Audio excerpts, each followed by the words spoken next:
سلام بینندگان بنهایت گرامی و عزیز. این نوبت ما به دهه پوشیان سفر داریم. پوشیان در حدود ناحیه واسع واقع است. از مرکز ناحیه 28 کیلومتر و از شهر دوشنبه در مسافه 198 کیلومتر دور واقع است. باقی گپ رو دراز نمیکنم. رفتیم. در این سفر ما رو با خواهش ما روزنامه‌نگار دوستمراد عرب باید همراهی میکرد و ما در راه تا دهه پوشیان با دوستمراد نزد مکتب رقم 22 دهه نانجم است. دهه‌ای که دوستمراد زندگی دارد واخوردیم. کاری ما از همین مکتب آغاز گردید. فرزندان دوستمراد عرب همسایه ها کودکان در این مکتب دهه تحصیل میکنند. مکتب چه مشکلی داره؟ مکتب سال 1977 از جانب کلخوز سابق به نام کیروف ساخته شده است برای 450 نفر برای 3 دهه ساخته شده است. حالا افزایش دهه فقط در یک دهه نابونادی دهه پختکار زیاده از 1000 نفر زیاد شده است که خواننده ها حدود 1300 نفر را تشکیل میدهد. یعنی مکتب 3 برابر از گنجایش خود خواننده را قبول کرده است. مشکلات چیه؟ مشکلات جای یکم جای مشکلات این جای نشست و نارسایی صنف خانه هاست. خود زیاده از اول ما میخوندیم یک صنفی نی آ یا نی بی بود، یعنی آ بی بود. حاضر آ بی و گ دی شده است. مشکلات اساسی کلیدارها حاضر مکتب صنف خانه ها ساخته شدند. عموما یگان کابینت گفتنی در همین مکتب هر هستی ندارد. این دهه شما دوستمراد این دهه ما هستن حاضر هر سال زیاده از 100 خواننده در همین مکتب زیاد قبول کرده می شود. از نانجم است تا دهه پوشیان بین آن دهه عثمانبیک است. دوستمراد میگوید برعکس دهه آنها در این دهه شخصان سخاوتمند بسیار هستند. در این مکتب مشکلات جای نشست خوانندگان حل خود را یافته است. نزد مکتب رقم 23 این بینای تعلیمی عبارت از 10 صنفخانه را یک عائله ساختند. انا این بینای نو در شفتی بینای کانه تعلیمی مؤسسه تعلیمی رقم 23 در این دهه می باشد و هم صحبتان من استاد و یکی از شاگردان همین مکتب هستند. استاد مکتب شما به همین بینای نوی تعلیمی نیاز داشت؟ البته تا زمانی ساختمان بینای نوی تعلیمی ما در یک وضعیت ناگوار جای داشتیم. صنفخانه ها نمی‌رسیدند، جای نشست نمی‌رسید. حتی موردهایی بود که در یک صنفخانه تا 25-30 نفر خواننده و تحصیل فراگیر بودند. با دستگیری من همین شخصان سخاوتمند همین دیار ما خوب شد که من همین بینای تعلیمی ساخته و استفاده نموده شد. خب شما نام شما چیه؟ محبت شما هم در این بنا تعلیم گرفتین هم در این بنا درس میخونید. شرایط تو چه خیلی شد بعدی ساختمان این بنا؟ خوب شد. در اینجا و ما آنقدر هم شرایطشان خوب نبود. مثال در صنف شما چند نفر در اینجا درس میکنید؟ 25 نفر. همه تا میز و کرسی داشتین؟ نمیرسید. این درس خونی شما در تحصیل میرسون؟ آره تحصیل میرسون. و وقتی که به بینای نو داشتیم همه شرایط بوده لحظه‌ای که اینجا خود در شخصا میز نرسیده بود. بودن حس کرده. در این بینای نو چی؟ نه همش خوب شد. اگه اینجا با پیشرفتی تعلیم شما از خودکنی دانش تحصیل شما خیلی خوب شد. البته مینداری نیم سوک کرد. در عثمانبیک در برابر حل مشکلات جای نشست در مکتب سخاوتمندان راه هم ساختند. راه‌ها در حیات ساکنان، در حیات آدمان بلند برداشتن سطح زندگی مردم اهمیت کلان دارد. انا این راه کلان راهی مرکزی است که از دهه پوشیان پایان تا خاولینگ رفته میرسد. انا این باشد اینجا این راهی محله است که با تشبث خود صاحبکاران ساکنان سخاوتمند همین دهه ساخته شدند. دوستمراد یک نفر ساکن همین جماعت درباره یعنی ساختن راه‌های محلی با جلب صاحبکاران معلومات بیشتر دارند. سهم صاحبکاران شخصان سخاوتمند در ساختمان راه‌های محلی. درسته که ما میندار از عائله خودروی ها می باشیم که در همین دهه عثمانبیک حاضر ما دیده شدیم در همینجا زیاده از قریب 3 کیلومتر بین دهه ها را اسفالت پوش کردن. این چند سال شد؟ نه شد یا قریب یک نیم سال هم یعنی این مشکلات بود مشکلات بیراهی بود اینجا چقریا بود عیناً همین خیلی ها نگاه کنید و نوانی انا خیلی سنگزار بود همش همین راه‌ها سنگزار بودن یعنی ساکنان محله عذاب داشتن ساکنان محله آزاد داشتن با شرافت همین صاحبکاری محلی ما صاحبی هم نه اینکه راه بلکه صاحب آب هم شدیم. مشکلات اساسی ما آب نبود، ما آب خریدن آورده دادن. در دهه نانجم است، دهه‌ای که دوست مراد زندگی دارد، راه‌های محلی باشند در حال ویرانه قرار دارند. ساکنان محلی امکانیت حتی سنگفرش کردن راه را ندارند. یگانه چیزی که ما مشکل داریم این خط راه در بین ده است که زیاده اگر ما هر یک تحمل نگاه کنیم 7 کوچه است و 7 کوچه یگان تا راهی درست ندارد. راستی گپ این همین ده نفت تشکیل است و از همه طبقه کشری کمبغل ترین در همین جای، چون که نه زباد هست، نه فابریکه است، نه جای کار هست، نه همین 90% زنهای همین نابونود به جای کارند و مردم ها اساسا در مهاجرت مهنتی هم و اینجا یگان سخاوتمند زندگی نمیکنند.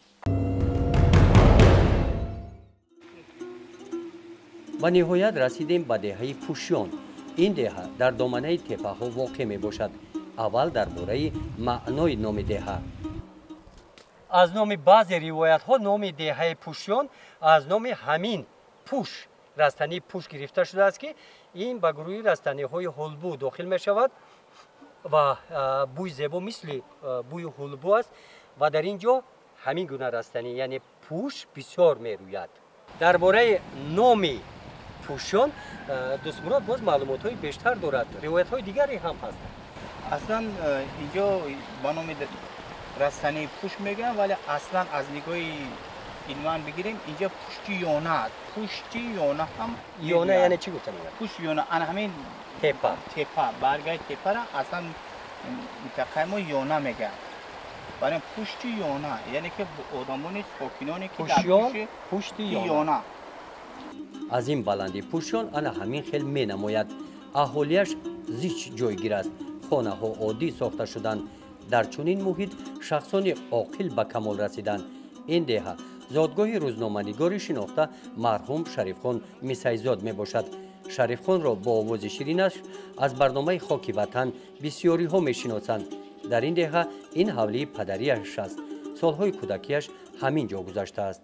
هم صحبتان من این دخترکان خوشرو خورزه های شریف خان دختران اکاش می باشند. درباره شریف خان چی میدونی؟ او یک مردی با ادب وی آوازخوان بود و چی بود بسیار دانشمند. ای آوازخوانش ای خواندنش یگون چی میدونی؟ ای سرودی میخوند؟ کنه ما یا سرود چه بخوند؟ من نمیدونی. تو میدونی هم سرود چه؟ تو هم نمیدونی. همه دیدگی با بابام. پایانتر از این منزل در درآمدگاه دهه پوشیان پایان این آرامگاه را شهید گفته اطرافش را ساکنان طریق اشر دیوار گرفتند. همچون مکان مقدس تا امروز نگاه می‌دارند. تقصیر موضعی که مردم زیارت میکنند در درآمدگاه پوشیان پایان. این چه جایی؟ این یک شخصی تبرک یعنی بگیم که همین بشنویدگی من مسافرتی که در سین سال ما بود بابای سلیم ابراهیم بعد سر سقالش میگفتن ازبکم بده اینجا بودن مسافرتی سر ریشه سر غاز همین سخن کرد که ما در قدش ما بچه بودیم ما همین حالتهای بعد ریولوسیون این حکومت نه اومدن حکومت شوروی اومدن همین شخصی معتبر در همین چهارراه خجریق میگفتیم همونجا پشتش تیر زدگی نامعلوم که او را یا بسمچی زدن یا که یکم رازاندگی به خاطر اونه که اومده است او یک جوانمردی تقریبا 35-36 ساله بود در اسب سیاه میگه و یک خرجین پر از همین بار بوده اما خول کردن همون یکم چیز دوباره میگیریم اومدن زدنش اومده در اصل میگه پشتی عرض قدم خیلی پرو اومده در همینجا بعد میغلطه میگیرنش آدمای شلوغ در اون حالتی بودن میگیرن همین جوش دفنش میگیرن به خاطر کی میگن شهید شده برای چیز چیله زدنش بالای چیزی خودش نه ممکن آدمی سخاوتمند بوده ممکن ایشون معلوم نه که همون خروجین پر کتاب دیگه یکم چیز زیادی نداشته است دیگه دیگه همون شخص خودش солҳои вазнин барои сокинони деҳаи пушён ин солҳои 70-уми асри гузашта авҷи бемории сил онро сокинон то имрӯз фаромӯш накардаанд. солҳои 70-уми асри гузашта деҳаи пушён як бало бемории сил паҳн шуда буд дар ҳамин деҳа. ҳамин хел буд дӯстмурод ва қариб ки бисёри хонаҳо ҳатто холӣ ҳам монда буданд. 70% зиёдтар аҳолӣ 70% аҳолӣ гирифтори беморӣ буданд. Не 70% аҳолӣ хонаҳошон холӣ монда буданд ва ҳатто мисли солҳои ҷанги бузурги ватанӣ крест зада гаштаги бо вуҷуди он ки тадбири ҳукумат давраи шӯравӣ дотатсияи давлата буд ҳамин деҳаҳо, лекин ҳамин беморӣ қариб ки гум нешуда буд. дар давраи истиқлолият ҳамин беморӣ гум шид. ҳозир пушён ба яке аз деҳаҳои қариб ки рушд ёфта табдил ёфтааст. ин сабабаш чӣ шид? сабабаш дар ин ҳаст ки ягона ки мумкин хайри саховат бошад, мумкин як дастгирии ҳамдигар бошад, ҳамдигарфаҳмӣ ё ки инкишофи яъне шумо сабаби нест шудани ҳамин бемориро дар иттифоқии мардум мебинед, дар хайри саховат, кӯмак ба ниёзмандон мебинед. яъне ҳамин чизҳо зиёд шуданд, ҳамин беморӣ гум шид. яъне меҳру муҳаббат зиёд шид.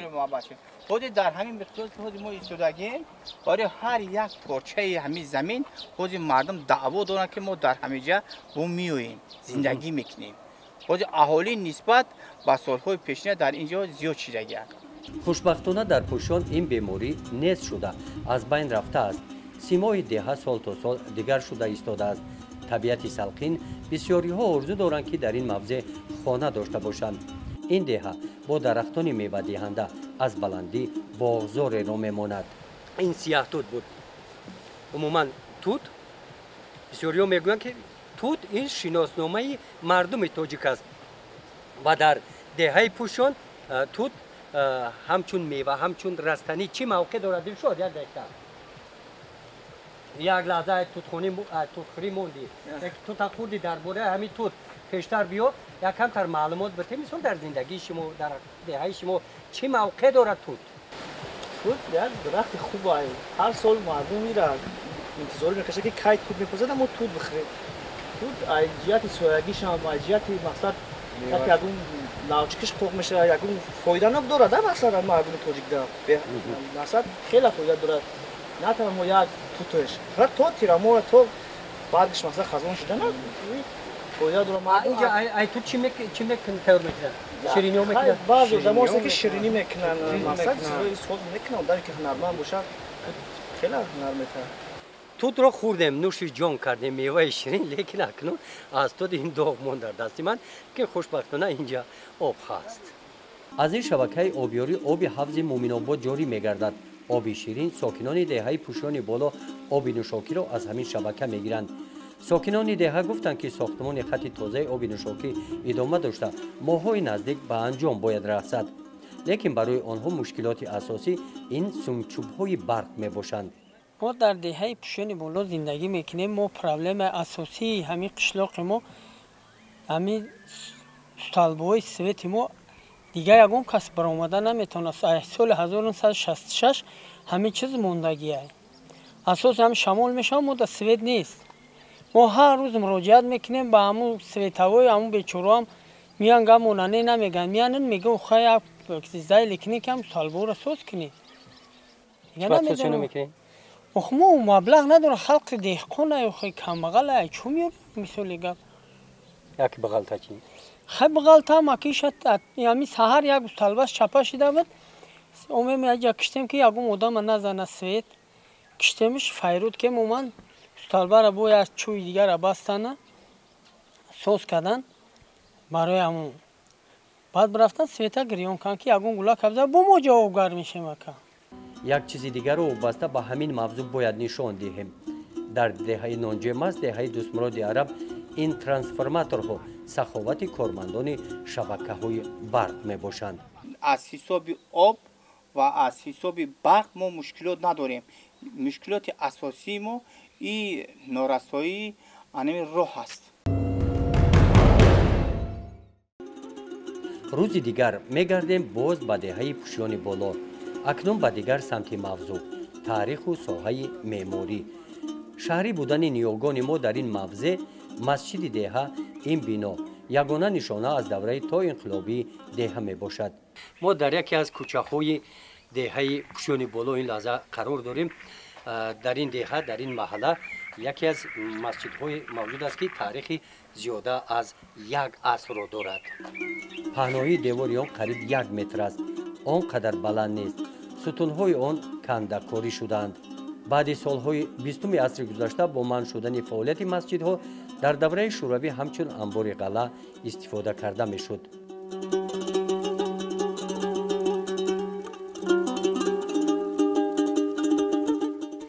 ин дари даромадгоҳи масҷид таърихи зиёда аз аср дорад, яъне дари асли ҳамон вақта ҳаст ки аз ҳамин нақшунигорҳо иборат мебошад.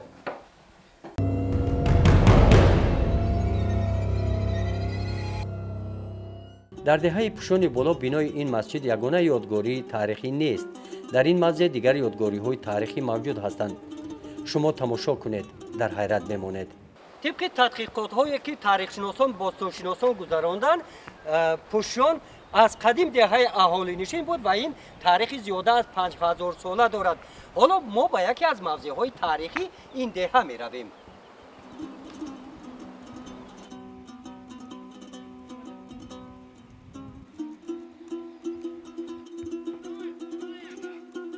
این یادگاری تاریخی باقی مانده از همان دوره میباشند. من با آنجا حرکت میکنم که روم راه بسیار خطرناک است و افتیدن منم از احتمال دور نیست، لیکن به هر حال به هر صورت من کوشش میکنم که تا اون خانه تا یادگاری تاریخی رفته رسم. عجیب در میان این تپکی آدم با دشواری میبراید در اون دوره چطور این خانه ها را ساختند. ما با یک دشواری زیاد تا این خانه رسیدیم.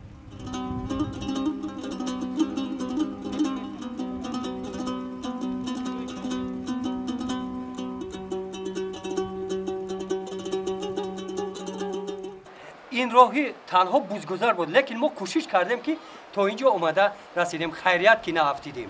این خانه است. همین خیر 6 خانه دیگر عرض هستی دارد، ولی ما یگان طور کشودگی نیستیم. فقط یکم خانه که کشودگیم همین. انا همین پایان‌هایی که می‌بینید خودتون نگاه کنید. اینها گلکاری دوره قدیمی است. از بس که اینا بروش کندگی اینجا جای چی موندگی؟ شمدان شون، اینها جای شمدان موندگی است. در همینجا سیمبولیکه دوره اوریویی چیزی که ما در قلعه هولبوک دیده بودیم از آنها فرق میکنه، فقط چون که خط میخی وجود داشت اینجا. انا واسه همون خطای میخی چی شماش رفته گه نه که انمی گلکوریش فقط همین وقتی که ما هم روز که اومده همین کردیم همین گلکوریش مونده است. این با کدوم دوره تعلق داره؟ زیاده از 5000 ساله. یک چیز دیگر، در یک گوشه این خانه عکس آفتاب هم بود، امروز نیست. دوست مراد میگوید که وقتی که امروی باستانشناسان این خانه را گشوده بودند آن موجود بود. با گذشت سالها این تصویر گم شده است. بابا کنیم اینم خیلی جا میکنن که جای شمدانش هست اینا. طرز ساخت این حجره عجیب است. در چنین حجره ها آن دوره چطور آدمان زندگی میکردند؟ در پهلوی این حجره همین خیلی 6 حجره دیگر است. عرب‌ها گمان میکنن که این صنعت معماری آنهاست. نه، بسیار مسجدهای ما هم خیلی ساخته شده است. این اصلا صنعت معماری مردم اوریایی است.